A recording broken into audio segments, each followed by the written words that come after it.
तो पश्चिम बंगाल में घुसपैठियों की सांसें हलक में अटकी हुई हैं, क्योंकि सबसे बड़ा खतरा तो अब उन्हीं पर मंडरा रहा है।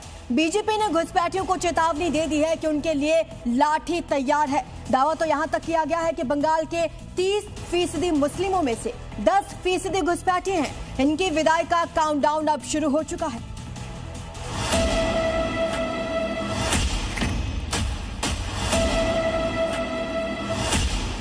यहाँ पे 30% जो माइनॉरिटी था, उसके लिए कम से कम 10% घुसपैठिया रोहिंग्या था।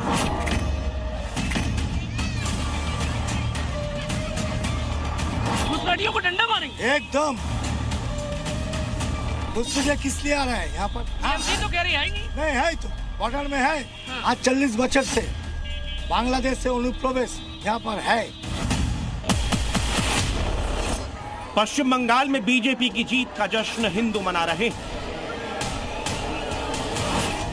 तो घुसपैठिए अपना झोला उठाकर बॉर्डर की तरफ वापसी की तैयारी कर रहे हैं।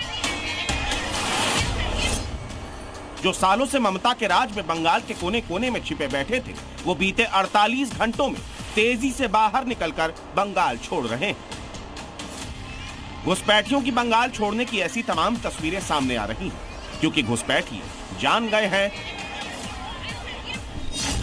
कि बंगाल में अब घुसपैठियों के लिए लाठी तैयार हो चुकी है। मुर्शिदाबाद के बहरामपुर सीट से बीजेपी विधायक सुब्रतो मैत्रो अल्टीमेटम दे चुके हैं। उन्होंने साफ कहा है कि बंगाल में बीजेपी की सरकार बनते ही सबसे पहला काम घुसपैठियों को डंडा मारकर भगाने का होगा।